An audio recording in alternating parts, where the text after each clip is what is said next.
Graça e paz, amados irmãos, privilégio enorme poder estar aqui para trazer ao coração dos irmãos mais uma ministração, mais uma palavra de Deus, orando para que essas pregações que nós estamos trazendo via vídeo possa estar sendo assistido, ouvida e venha servindo para a edificação da vida de cada um dos irmãos. É um prazer enorme que eu tenho de poder ajudá-los com crescimento espiritual. Estou aqui fazendo a minha parte, eu espero que os irmãos façam a sua parte, que é meditar naquilo que Deus está trazendo ao teu coração. Estamos trazendo hoje a segunda mensagem dessas mensagens baseadas no livro de Êxodo, com o tema Salva-nos, Senhor. Alguns podem perguntar por que não um estudo do livro de Êxodo, mensagens no livro de Êxodo. Na leitura do livro de Êxodo eu percebo que Deus ele é engrandecido por um fato importante que nós devemos engrandecer também. Ele é engrandecido no entendimento do povo de Israel de que tinham coisas que ele não podia fazer, só Deus podia fazer por eles. Assim nos nossos dias, irmãos. Nós precisamos entender a nossa pequenez e a grandiosidade de Deus. Por isso, há muitos aspectos da nossa vida que devemos clamar: salva-nos, Senhor. Ajuda-nos, Senhor. Livra-nos, Senhor. Eu tenho estado em contato com alguns irmãos, e seja por WhatsApp, seja por ligação, e tenho percebido quantos irmãos vêm tendo dificuldades em algumas áreas, seja ela familiar, financeira, profissional, e tem clamado. E a palavra do Senhor nos traz, sobretudo na ministração que nós traremos hoje, que quando as coisas parecem sem solução, perdidas, difíceis, o Senhor entra em providência. O texto para a mensagem de hoje está no livro de Êxodo, capítulo 2, 23 a 25, e 6:1, que é o texto-chave das nossas mensagens. Capítulo 2, versículos 23 a 25, a palavra do Senhor diz o seguinte: E aconteceu depois de muitos destes dias, morrendo o rei do Egito, que os filhos de Israel suspiraram por causa da servidão e clamaram, e o seu clamor subiu a Deus por causa de sua servidão. E ouviu Deus o seu gemido, e lembrou-se Deus do seu concerto com Abraão, com Isaque e com Jacó. E atendeu Deus para os filhos de Israel, e conheceu-os Deus. Lá no capítulo 6, versículo 1, então disse o Senhor a Moisés: Agora verás o que hei de fazer a Faraó, porque por mão poderosa os deixará ir, sim, por uma mão poderosa os lançará de sua terra. Oremos ao Senhor. Querido Deus, amado Pai, louvado e exaltado e glorificado seja para sempre o teu nome. Que a tua palavra ache guarida nos corações e que nós possamos ter essa convicção que a mão de Deus está sobre as nossas vidas e o cuidado de Deus está sobre nós.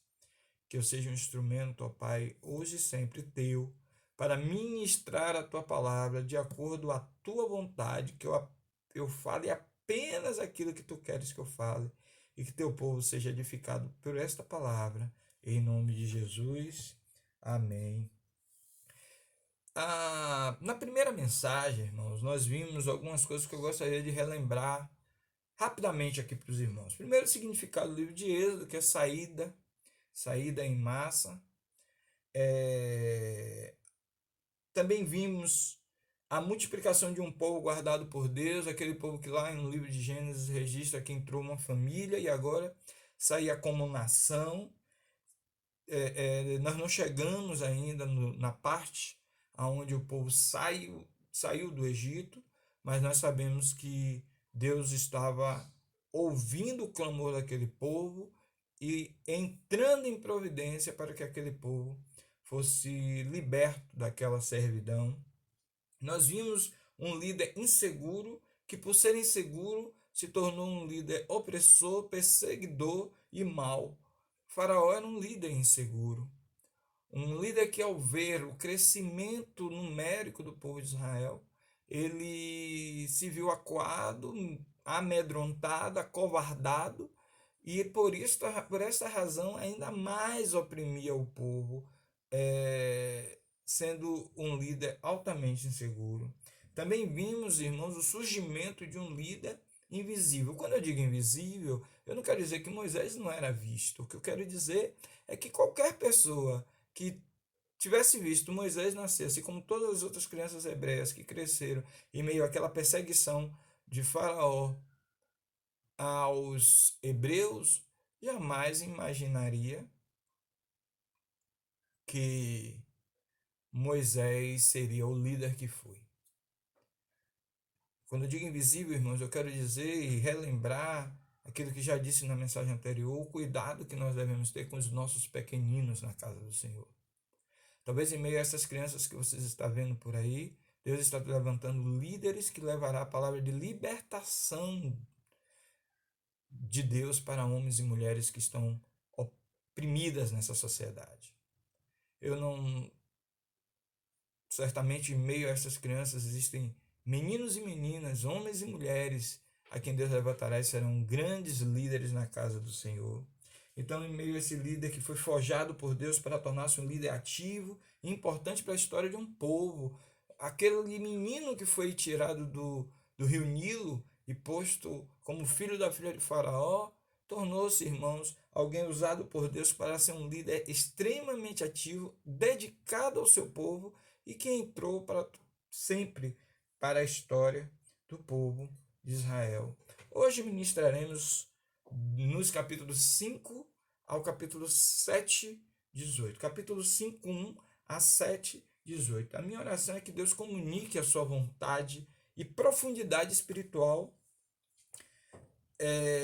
em nossas vidas, irmãos, a fim de entendermos que as suas promessas serão cumpridas, serão estabelecidas em nossas vidas, e Ele usará de mão forte, se necessário for, para que a sua vontade seja completada, para que a sua vontade aconteça na vida dos seus servos, na vida da sua igreja. No capítulo 5, 1 a 5, nós queremos falar do primeiro ponto dessa segunda mensagem. Moisés e Arão e a mensagem do Senhor. Moisés e Arão e a mensagem do Senhor. Capítulo 5, do 1 ao 5 diz: E depois foram Moisés e Arão e disseram a Faraó: Assim diz o Senhor Deus de Israel: Deixa aí o meu povo, para que se celebre uma festa no deserto. No versículo 3, e eles disseram: O Deus dos Hebreus nos encontrou. Portanto, deixa-nos agora aí caminho de 3 dias no deserto, para que ofereçamos sacrifício ao Senhor, e ele não venha sobre nós com pestilência ou com espada. Havia uma mensagem clara do Senhor para que Moisés e Arão levassem. Primeiro aspecto que eu quero destacar, irmãos, é que a palavra do Senhor tinha que ser levada a um lugar bem difícil. O palácio de Faraó, a presença de Faraó, a casa de Faraó não era um lugar fácil para falar de Deus. E muito mais o conteúdo da mensagem. Não importa onde o irmão esteja, não importa qual é a situação que lhe cerca, irmãos, a palavra do Senhor tem que ser pregada como o Senhor manda que seja pregada. O conteúdo, o teor da palavra de Deus precisa ser trazido como está na palavra de Deus, como o Senhor nos manda falar. A palavra do Senhor então diz que Moisés e Arão vai a um lugar complicado. Eu não sei quais são os lugares complicados que o Senhor tem mandado que você leve a sua palavra, mas eu sei que existem estes lugares, mas deve ser levada a palavra do Senhor nas ruas mais difíceis, nos guetos mais violentos, nos ambientes mais pecaminosos. Eu quero te dizer, a palavra do Senhor precisa atingir os 4 cantos da terra, como foi dito a Isaías, até que toda a terra seja assolada. Em todo lugar precisa ser ministrada a palavra do Senhor. Para Moisés e Arão não era diferente. Eles tinham que ir à presença de Faraó, um rei iníquo, um rei ímpio, um rei perseguidor e opressor, e levar aquilo que Deus estava mandando. O conteúdo era simples, mas necessário. Faraó deveria liberar o povo por 3 dias para que o povo fosse ao deserto adorar o Senhor, buscar a face do Senhor, consagrar-se ao Senhor. Isso nos levanta uma questão, duas questões, na verdade. A primeira questão é aquele povo, o povo de Deus que estava no Egito, por conta da escravidão, por conta da sua posição ali no Egito, ou até mesmo por ter se habituado à escravidão do Egito, por isso a Bíblia diz: não vos conformeis com esse mundo, e eles estavam conformados com aquela escravidão. Aquele povo, amados irmãos, parou de adorar. O segundo aspecto é que eles também não tinham tempo para adorar, no sentido de que o tempo deles era usado para fazer tijolos, para amassar barro para Faraó. Eles estavam totalmente envolvidos com aquela fabricação de tijolos para o governo egípcio, para o reino egípcio, para Faraó. É muito similar ao que nós temos visto nos dias atuais, irmãos. Antes da pandemia, essa era uma mensagem recorrente na nossa congregação. As pessoas sem tempo para Deus. Haviam casos de pessoas que estavam apenas em um culto da igreja. Quando muito, em um culto da igreja. E quando procurada pelo pastor, a desculpa, ou a razão, ou aquilo que era dito, era a mesma coisa. É o emprego, são os filhos, são as atividades, a busca do pão. Tudo isso, pastor, está impedindo que eu esteja no culto. Eu quero trazer uma soma, uma conta que eu gosto sempre de fazer. Nós temos 4 cultos semanais, 2 cultos de 1h30, o culto de terça e o culto de quinta, dá 3 horas, e 2 cultos de 2 horas aos domingos, nos domingos, um pela manhã, uma noite, que 2 horas pela manhã, 2 horas pela noite, dá 4, 3 com 4, 7. Só um dia da semana, irmãos, nós temos 24 horas. E a gente, numa semana de 7 dias, a gente usa apenas 7 horas para cultuar na igreja. Mesmo assim, nós não temos tempo. Aí chegou uma pandemia e a gente vê um percentual da população mundial, um grande percentual da população mundial trancada dentro de casa, com 24 horas dentro de casa. O tempo apareceu. Nos afastamos dos afazeres para proteger a nossa vida física, quando também nós precisamos proteger a nossa vida espiritual.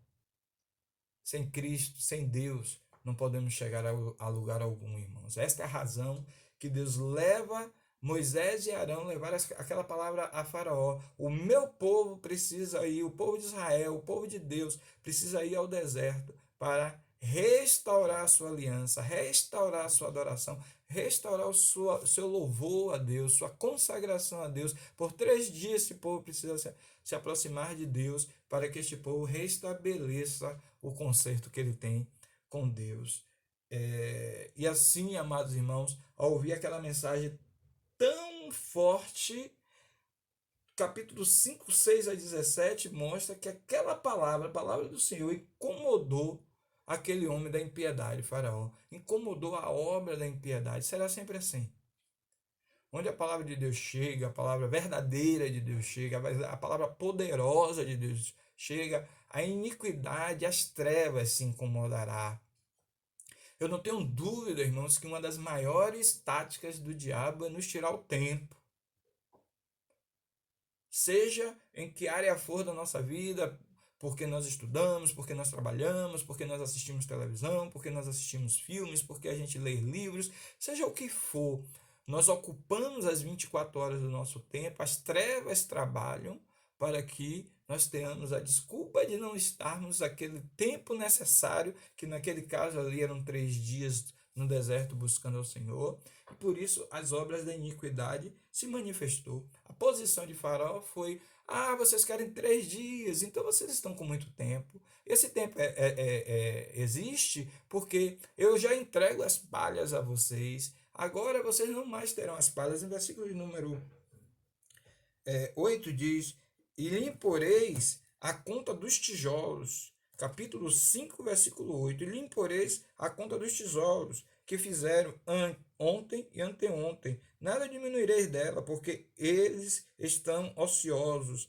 Por isso clamo, dizendo: vamos, sacrifiquemos ao nosso Deus. Faraó se sentiu incomodado, primeiramente, porque ele se achava o Deus dos egípcios e o Deus dos israelitas, pois os israelitas estavam na posição de servos, de escravos de Faraó, e o Faraó se sentia Deus. Agora Deus, o Deus Todo-Poderoso, se manifesta naquele lugar, clamando para que aquele povo que era dele fosse adorar a ele. Faraó diz: não, não permitirei.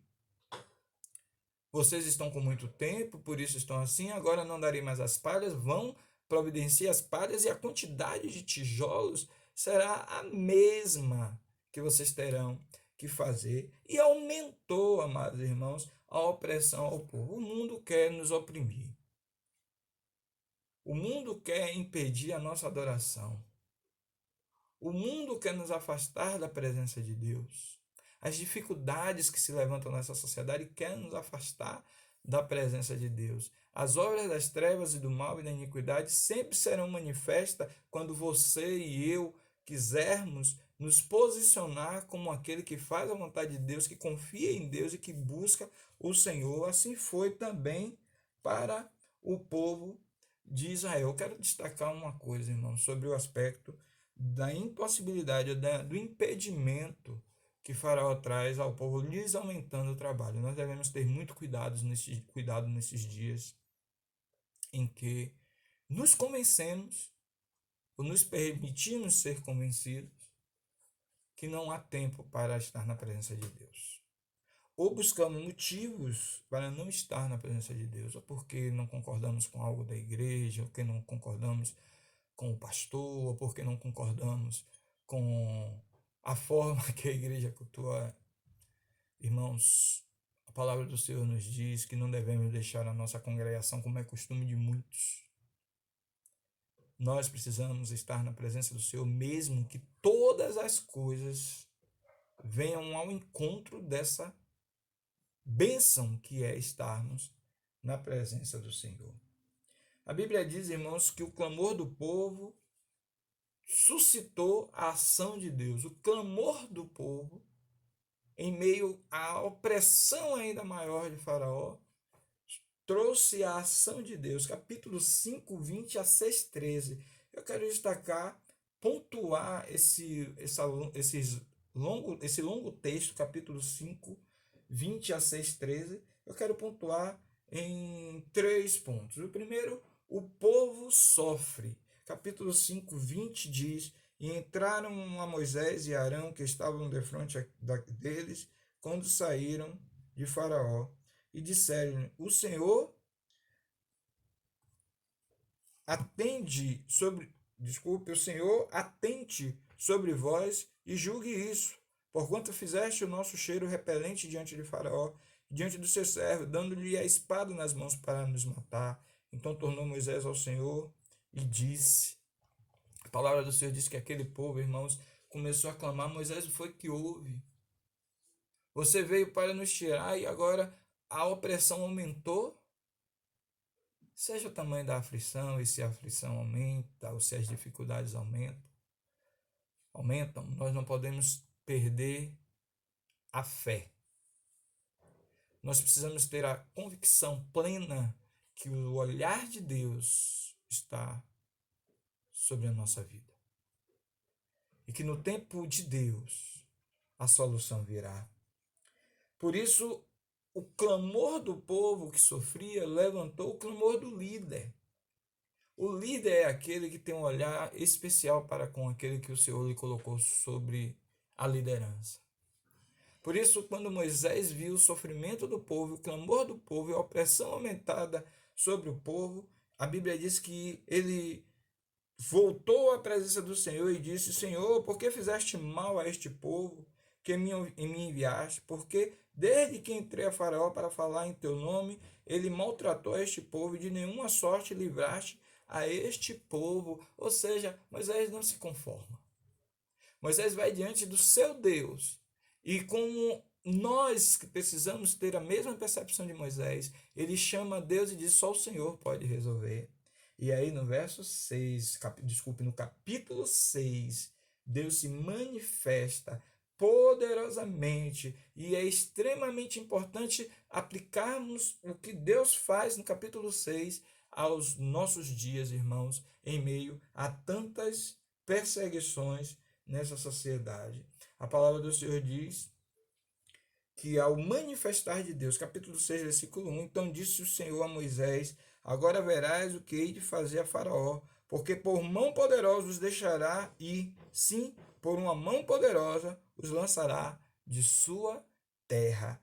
O Senhor se manifesta dizendo a Moisés que ele agiria para libertar o seu povo, que a vitória viria, que o conserto viria, que a solução viria, que os clamores foram ouvidos e que o Senhor agiria com a mão forte. Por que ele agiria? Capítulo 6, versículo 2 diz: falou mais Deus a Moisés, disse: eu sou o Senhor. Essa é a palavra, irmãos, que percorreu toda a relação entre Deus, Moisés e Faraó. Eu sou está mandando. Deus poderia fazer uma lista enorme das razões que ele era maior que Faraó, mas era desnecessário. Ele era o eu sou. O que ele é, basta. Quando eu intercedo a Deus, eu intercedo pelo que ele é. Eu não preciso de uma lista de coisas que Deus pode fazer ou já fez. Eu sei que ele fará, porque Deus é. O Deus de que nós adoramos, ele é, irmãos. Ele é salvador, ele é libertador, ele é justo, ele é poderoso, ele é o que faz, ele é o que criou todas as coisas. Ele é. É na confiança de quem ele é que nós nos colocamos em consagração, em confiança, em oração, em clamor pelas coisas que nos cercam. Eu disse na introdução da palavra desta mensagem que eu tenho estado em contato com alguns irmãos que estão passando por lutas tremendas. Acredite, meu irmão, o Deus que nós servimos, ele é.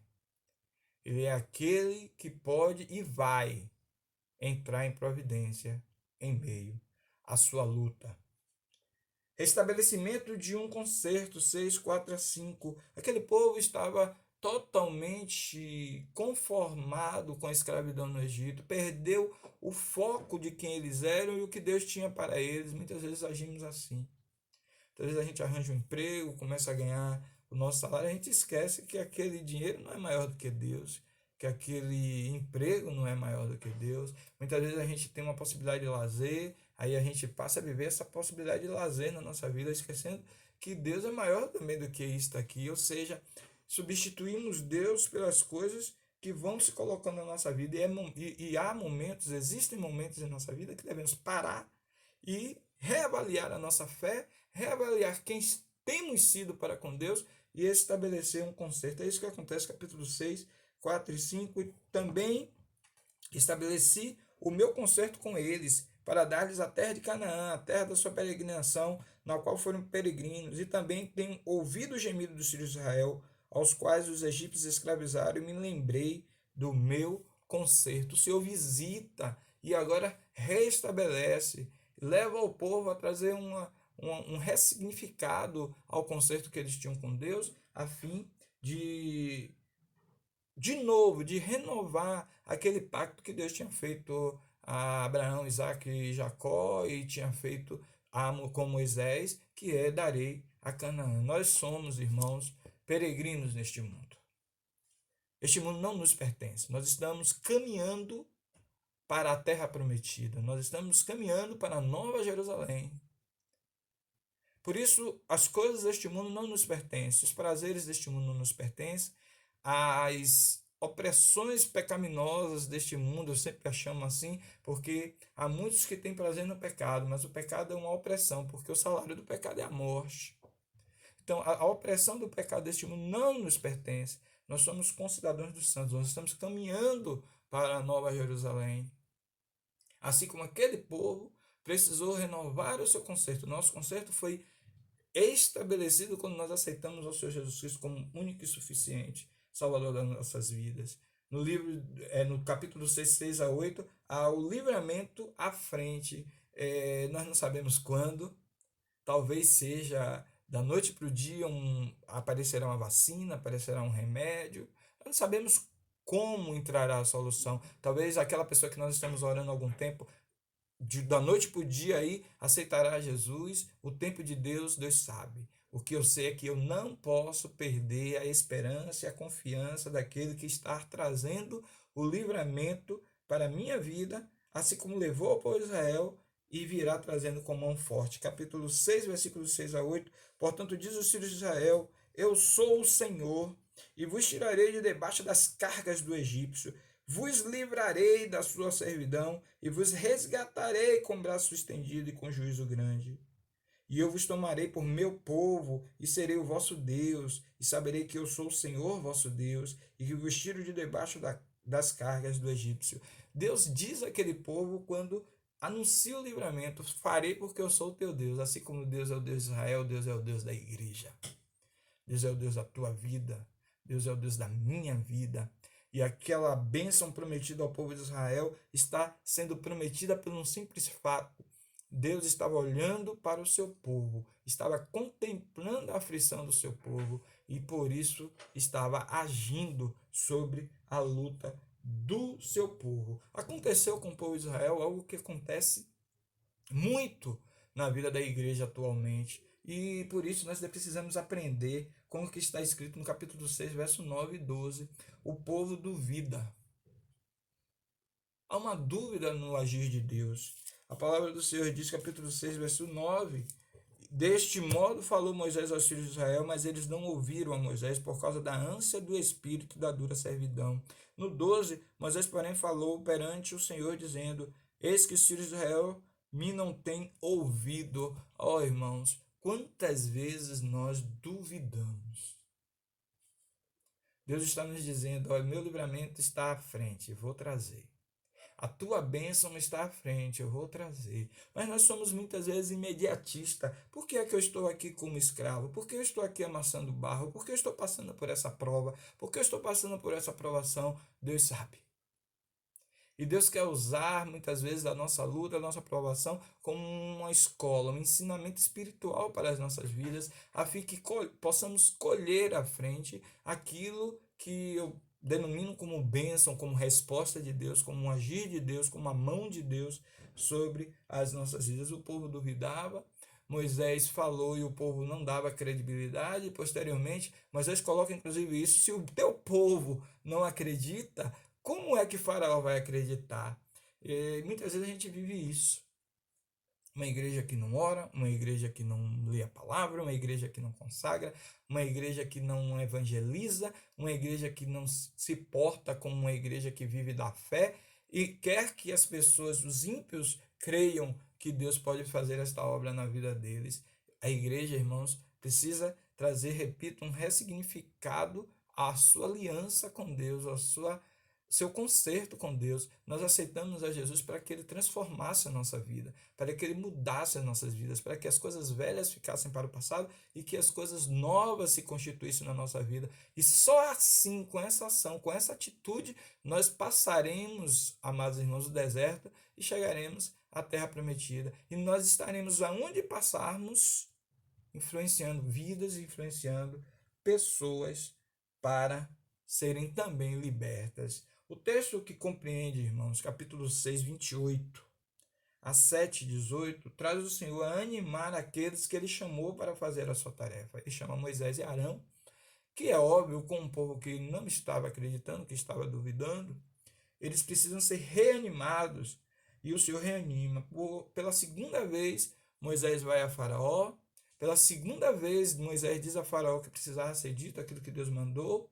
E pela segunda vez, Faraó endurece o seu coração, dando início àquilo que será a nossa próxima mensagem, dando início às pragas, às 10 pragas. Por isso, irmãos, eu peço que todos possam estar crendo que o Deus a quem nós servimos Ele está com a sua mão estendida, a sua mão poderosa, para fazer com que a sua obra se concretize em nossas vidas. Entregue ao Senhor o teu clamor, entregue ao Senhor o teu sofrimento. O Senhor levantou líderes para te ajudar a caminhar. O Senhor levantou a igreja para que você esteja guardado sobre essa instituição poderosa que é a casa de Deus. Então, nos juntemos para passar o deserto e chegarmos juntos à terra prometida, guiados pela poderosa mão de Deus. Que Deus te abençoe, que Deus te guarde. A próxima ministração nós estaremos vendo sobre as 10 pragas, que culminou com a saída do povo do Egito, e estaremos entendendo essa ministração que é salva no Senhor, que é a ação poderosa de Deus em trazer libertação e salvação sobre aquilo que temos clamado. Que Deus vos abençoe, que Deus vos guarde, que Deus vos faça entender a sua poderosa palavra. Em nome de Jesus.